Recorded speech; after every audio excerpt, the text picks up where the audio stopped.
So you got me to speak a little bit on the East-West Corridor, and then I'll do some closing remarks. I want to thank you all very much for your attention and being here and listening. I think the common theme is a lot of sustainability, but it's also corporate control, and that's where we can take it back.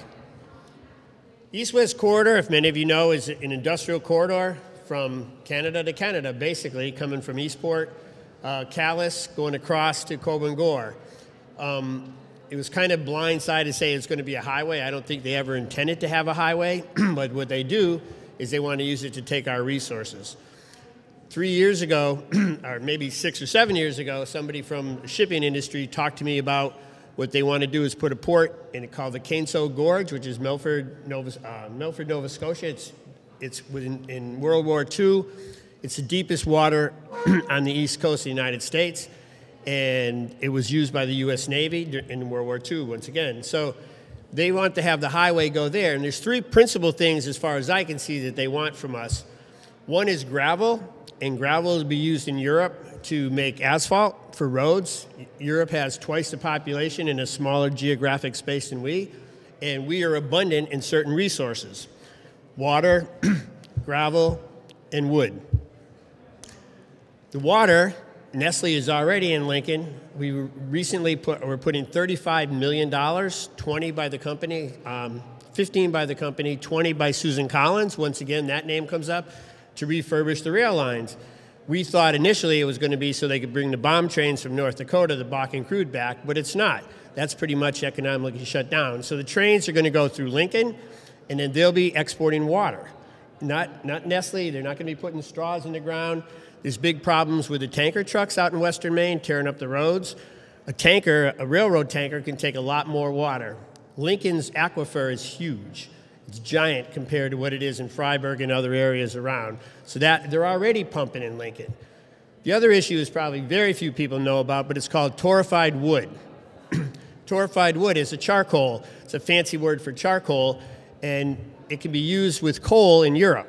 Europe uses a ton of coal, more than we realize, and so dilution is a solution. They'll export our trees, which is the other reason why we feel Janet Mills is taking the river from the Penobscots.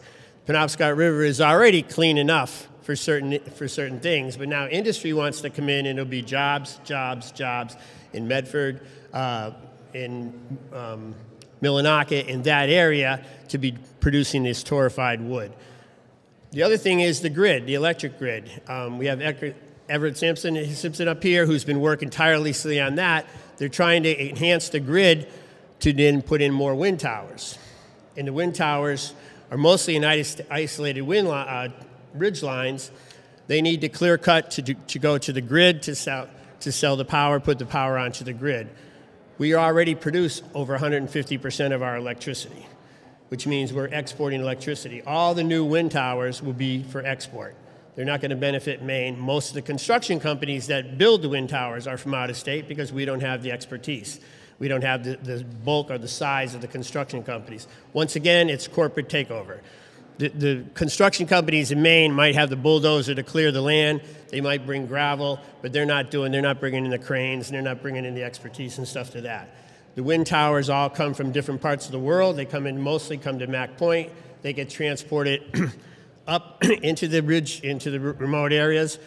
And it's even insidious enough that the pilots who lead the caravans of towers and blades are all from out of state. Even the drivers, they're coming from Washington State, Oklahoma, and Tennessee. They stay in a couple different motels in Searsport, and they stay there for the whole summer while they're moving these parts. Again, nobody from Maine really benefits at all.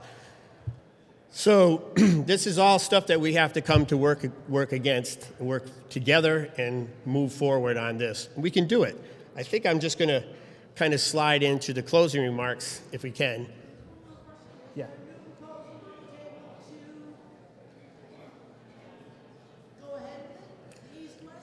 Well, what they're doing with the East-West Corridor, it's not stopped. It was never stopped. They're incrementally piecing it together. They need the land, like they're buying land and they're going in. Here's the even worse part, and I don't mean to be doom and gloom. So the PUC controls electric rates in Maine. It controls building and whatever else of the electricity. So if they'll go back and get an easement on your property, and a lot of these places there's an easement going across the back 40 or whatever, old wooden telephone poles, a little right away. They're coming in and they're buying these easements. Mostly they're 100 foot wide. They want to expand it to 270 feet wide, 275 feet wide. That would be for high tension wires expanding the grid. So they'll give a farmer, they'll say, hey, we'll give you just round figures, $10,000 to expand our easement. Once that easement is in place, then FERC can come in, and they have a moratorium on gas, frack gas in New Brunswick. Once they break that moratorium, and be sure they will, then they can come in and the power companies that are buying the easements can then sell that easement or the right to pipeline companies for $100,000 and make more and more profit. Now we'll have pipelines going from Canada to Canada, and it's insidious. So all these things are happening, and we're kind of in disarray. One of the brilliance, I think, of the Trump administration is to take us out of our rhythm.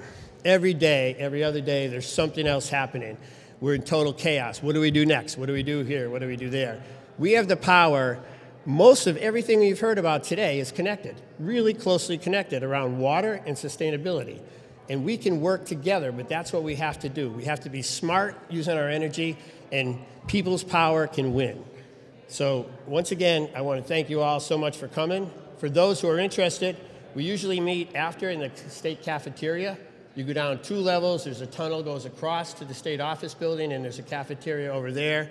If we want to talk about how we can work together, join forces, and just come up with different plans, I'd love to have it. Once again, thank you so much for coming on this day. Appreciate it.